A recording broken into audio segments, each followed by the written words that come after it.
debate number 10. We want to talk about generative AI in agriculture, new frontier in farming innovation. And here to talk about it, we'll have Fred Van Eggs, Vice President Research and Development at Inari Agriculture. We'll have Matija Zulj, CEO and founder at AGRIVI, and Shyam Sundar Singh, co-founder at DeHaat. The panel discussion will be moderated by Shyam, Managing Director at Capagro. And I believe we are all ready. Madam, gentlemen, please join me on the stage and let's start the last panel of the day. Let's welcome our guests with applause, please.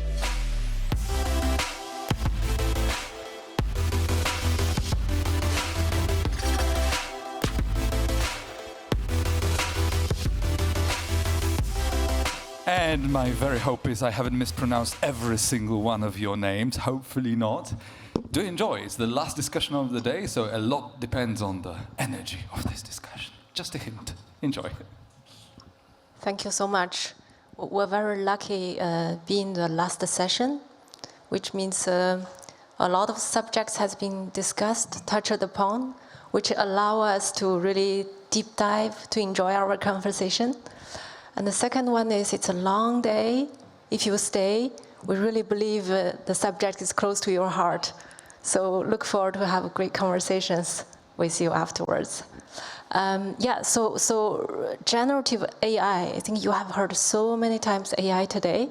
And so we're glad to cover the subject of generative AI in agriculture. So the question is, for the agriculture sector, which is not an easy sector, it's a value chain can be very long, the margin can be very low, and the players are very stressful. They tend to be very prudent and careful in adopting new solutions. So the question is there a real business case for our sector, for the AI, or it's just a buzzword and it's a fashionable new subject in the investment sector coming to the agriculture sector? And even if there's a real investment case or business case here, and how about the challenges? You know, today lots of challenges has been touched upon: the data, the technology, the finance, regulation. But especially in the agriculture sector, as said, the regulators are very prudent. They don't want farmers to be on the street, and farmers are very prudent. And they have seen so many new things. They will make sure it will work, and data tend to be very local. So is there, really this force to make overcoming all these hurdles, make it a real business case? So with our very remarkable panel, and we're very happy to dive into these subjects. To start, introduce myself. My name is Singh, and I'm a managing director of Capagro. We are Paris-based VC invested in the ag tech and food tech. And today we have also three really experienced and remarkable panelists working in different sectors in the marketplace, in the farm management system, and in the seeds and the crops sector. Without further ado, maybe I'll open the floor to our panelists to introduce themselves and also to just start to share in a very brief way, but in the very crispy way, what is their vision and what is their view about generative agriculture in generative AI in the agriculture sector? Would you like to take it, Shyam? Thank you, Singh. Hi, everyone. My name is Shyam Sundar Singh. I am a co-founder of DeHaat. DeHaat is a full-stack marketplace for farmers where we provide the complete end-to-end agri-value chain services, right from agri inputs to advisory, multiple services to farmers, as well as market linkage. We work with around 2.5 million farmers, primarily in India. For us, generative AI, use of generative AI in generative AI applications in agriculture is very exciting, to say the least. Primarily because of two factors. One, we see a very large use case of that in extension and advisory. It has a great potential to actually bridge the gap of digital divide, especially since our primary work is among smallholder farmers, right?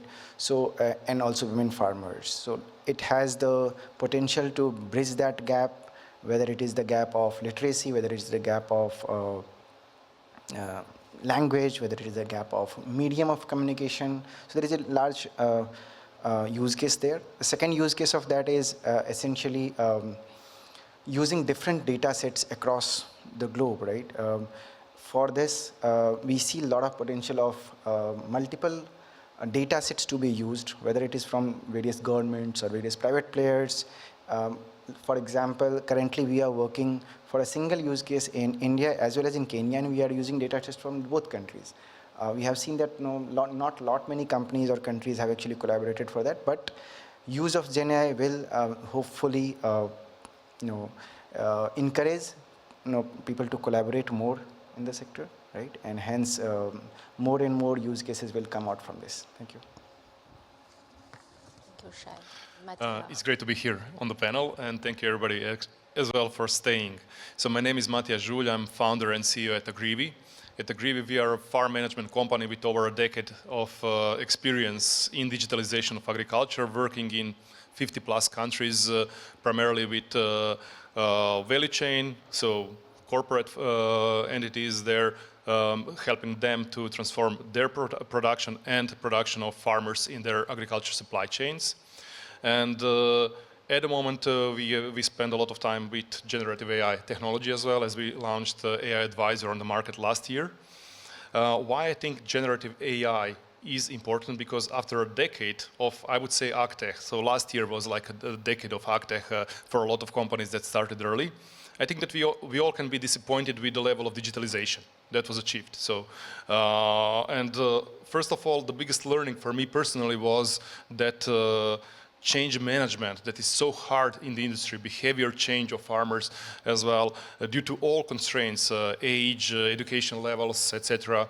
So all constraints that are there depending on the region, of course, what is different. So what we saw was that generative AI brings to farms ability to really communicate with the technology in a native way, not having a need to be data analyst, because farmer is not a data analyst in the end. And this is for us really that ability to bridge the gap of miscommunication between farms and technology altogether. I'll speak more about some use cases later on throughout the panel, and why I think that there is so much business case in the value chain to bring in technology to farms. But I would say the biggest potential is really bridging the gap and educating farmers and the industry through generative AI as well. So, Thank you, Matija. And Fred? Yeah, hi everyone. Thanks for having me. My name is Fred. I work for a company called Inari. We were founded in 2016. And we're essentially trying to solve the problem that most of the crops that are either used for food or for feed, soybean, corn and wheat, require a lot of water inputs and also land.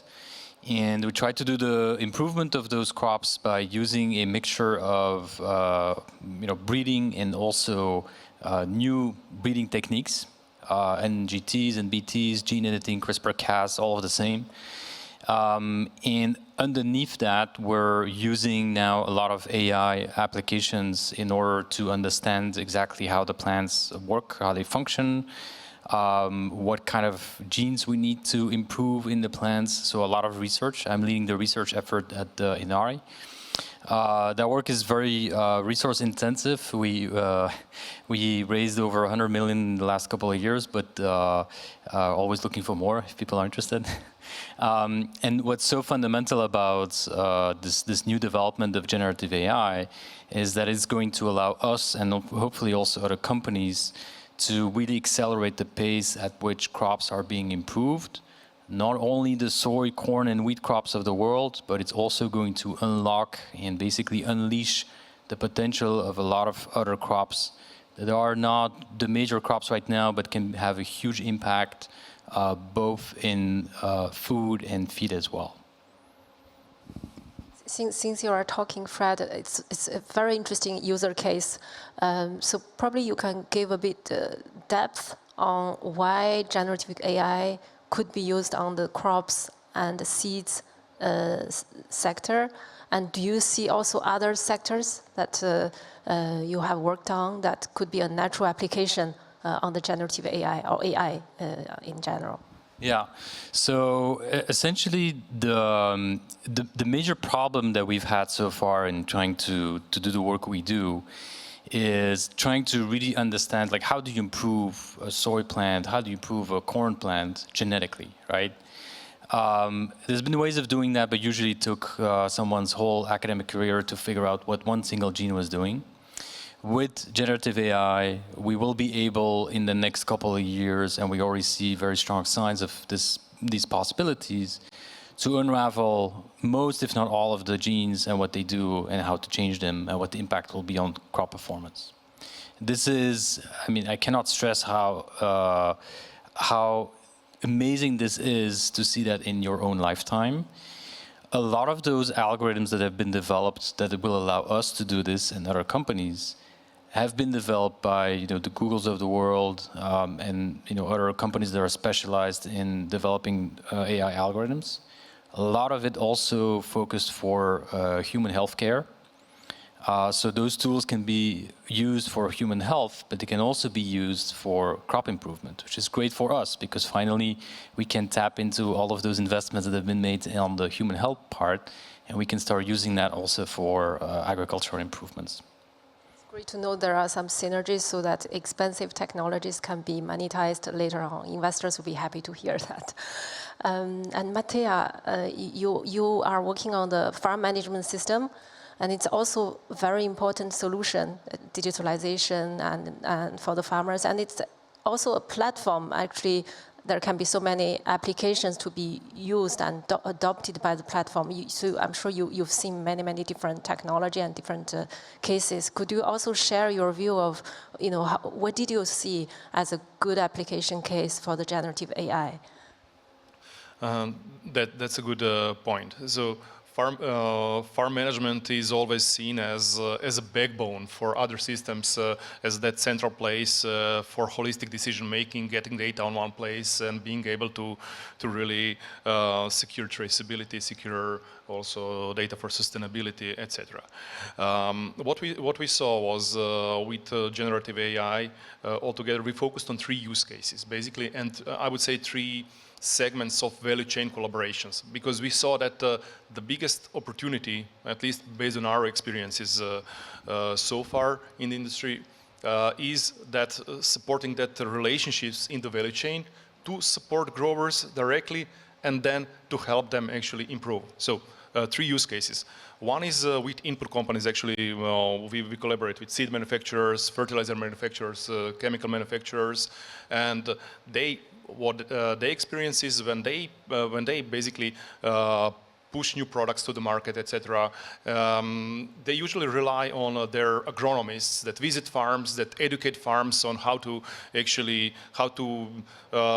are the best practices to get the highest yields, to really improve themselves, and the entire industry is limited with a number of agronomists because there is too few of them to visit all farms, and there is no unit economics in visiting the segment of small farms usually as well, so they don't get the advice. So with them, basically, we provide them with the white label AI advisor that is fully trained around their data as well, to be able to provide exact advice to all farms, all customers and new customers as well. So this is extending their reach. So they're very motivated in the end to bring in such advisor to the market, to support growers. Growers benefit because they don't bear the cost as well. So that's also one part, and there is that win-win situation. That's one segment.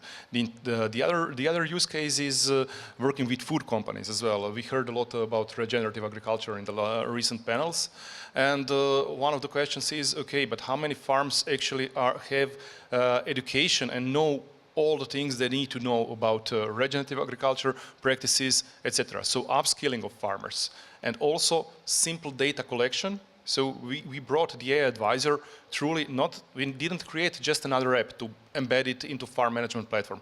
We went to WhatsApp, to Viber, to channels farmers already use to eliminate any kind of adoption barrier, basically.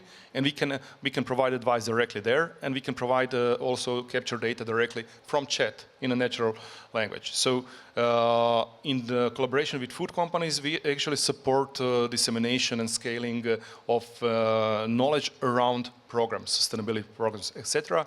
And we saw strong interest as well from the governmental sector as well, and we are just rolling out a couple of ministries of agriculture as well, because they see that farmers don't have as well enough knowledge to understand financing options, subsidies, etc. So around that. So we are trying at the moment to push for those 3 use cases with generative AI. Yeah, thank you. Thank you. That's really, very often we hear those as a pain point of a lot of agriculture solutions. Great to hear about that. And Shyam, you are running such a large marketplace for the farmers, for them to have easier access to all that they need. That's such a great value in the product, because farmers, before they tend to feel isolated. They are facing the big corporates. They only take the price rather than they take things on their hands. People think about marketplace. They probably think, the only solution is a chat box. But surely that's a very useful, powerful solution. It would be great to hear your insights on that. But on top of that, do you see other things, generative AI applications, especially though you have really direct access to the farmers, close to them? What are they needing, and what kind of application can be helpful for them? Right. So primarily at the 2 ends of this value chain spectrum. One is around farmers, right, and those who directly work with farmers. And second is for agri-businesses, right? So for farmers, we see a major use definitely in extension and advisory, right? Where from text to video or from text to audio, or, all of those in multiple languages, in multiple formats, that is getting consumed by farmers. I think that kind of a scenario is very much something which is appealing to us, and a lot of investments are essentially going towards that. I think there is a question about the veracity of data and everything else. But I think then we also have to compare where is the baseline. And baseline currently for farmers is essentially they are getting from very informal sources, right? Whatever access to information that they have. Compared to that, this will generate more trust. That's what our belief is. But one is at that level. Also, a lot of extension and advisory to farmers are getting provided through extension workers everywhere, right? And for those extension workers also, having generative AI-based solutions will empower them more and will ensure that they are providing better solutions to farmers, not just directly of agriculture, but also of allied activities, say for cattle, for machinery, for aqua, a lot of different things, right? So at farmers level, we see a complete different kind of dynamics emerging regarding extension and advisory at the ground level. On the agribusiness side also, we see this changing a lot of different things, right? Right from annual operating plan, right? AOP planning, how they plan their business based on their own internal data of whatever they have done, based on regional data of weather, of pest attack, of yield, of different other sources of information that they have, and a lot of in-seasonal variables data also, like any sort of pest attack or any sort of changes in weather pattern and things like that, right? Based on all of those things, a lot of agribusinesses can plan better, especially say like country like India, where monsoon variability is very high, and we actually need to plan it for a very short period of time, and for a lot many different countries also, especially with the change in climate and everything, right? So there is a use case there. There are a number of different use cases: supply chain traceability, pest detection monitoring, export management. There are so many different use cases of generative AI in value chain for agribusinesses as well. So both of these things, we believe that it is going to change, and a lot of companies are going to invest in that direction. Thank you. Yeah, that's really fascinating to see that all these things are happening and happening very soon. But if we trying to be prudent, look at the hurdles for the massive adoption. For example, farmers, when they see a person in front of them, a specialist, give some advice, they tend to trust that person. But when they get the advice from a chat box, they cannot feel it, they cannot have the person accountable, and the stake is high. It's their crops for the season. So how do they overcome that? And any other important hurdles for you are really could challenge the sector from deploying fast? So two challenges you rightly said. One is availability of data itself. And that is definitely a challenge. We all recognize that the availability of data, frequency of data, quality of data in agri is definitely a challenge. And hence, their interoperability is a factor that organizations and countries, they need to consider. Like countries, they need to share data sets, right? So that a robust model can be built with a lot of important data. Organizations like research organizations like ICRISAT, right? They need to jump in and they need to provide that research ability that they have, right? Across multiple countries, across multiple crops. So that is one factor that can be tackled. The problem of trust can also be tackled, essentially about providing timely information to farmers, right? Essentially about providing timely and decisive information to farmers along with other value chain services. So in itself, information doesn't work that well.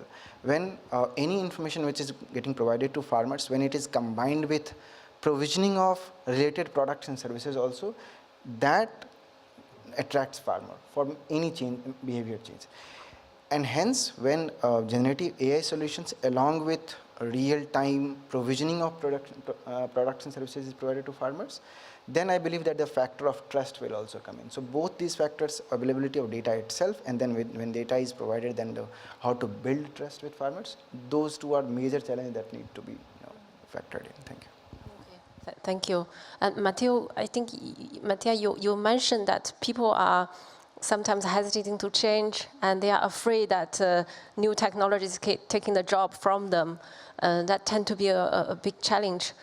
Could you share some insights, and is there any way that we can convince people from not fearing about new technology and to embracing the new technology? This is really a great point, because everybody always thinks that just farmers are afraid as well. What we see currently when we are rolling out, like with a couple of companies, we are rolling out in 5+ countries at the moment with the AI advisor. And with a lot of companies, actually, when they bring in the topic of AI advisor internally, so these are corporates, we are speaking about corporates, when they bring in internally to the agronomy teams, they feel a lot of resistance basically from the agronomy teams because they are afraid that this will replace their jobs. So first of all, and when we are looking at buy-ins, basically, we get the management, we get the marketing is excited, everybody else, and agronomy teams are usually afraid and they say no.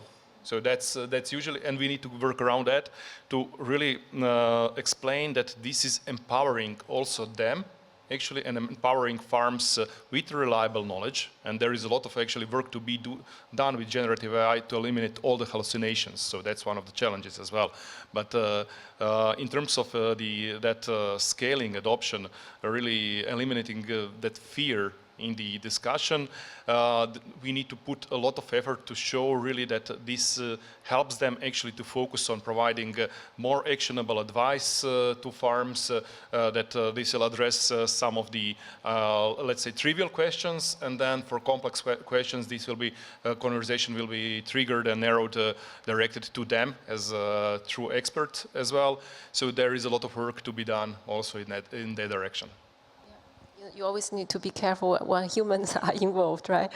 And Fred, you are MD for the Belgium office, but I believe the headquarters is in the US, and you are a tireless traveler. Last call we had, you were on the train.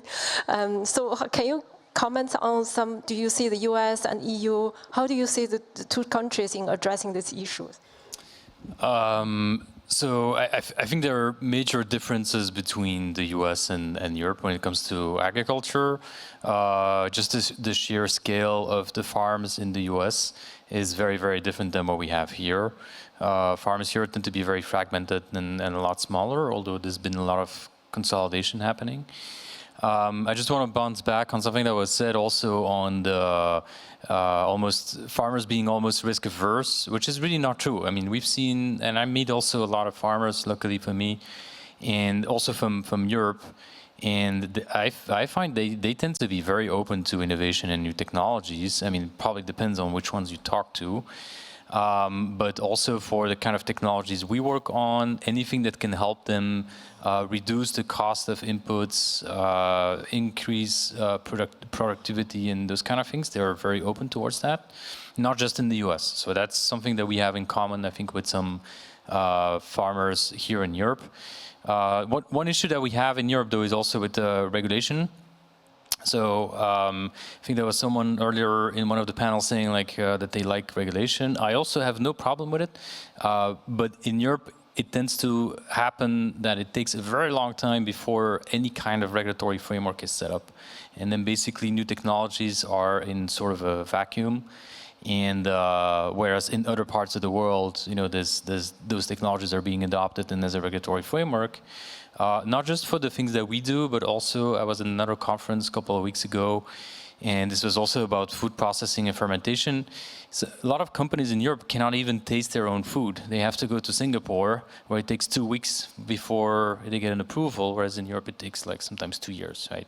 So those are, I think, really urgent issues in Europe to address, and make sure that you know, regulation can be put in place. And that it's forward-looking, right? Not something where we have to go back every year over year, and then there's an election, and like now, and it's going to take forever before something happens. So I think those are really pain points in Europe right now. Thank you so much. Very insightful.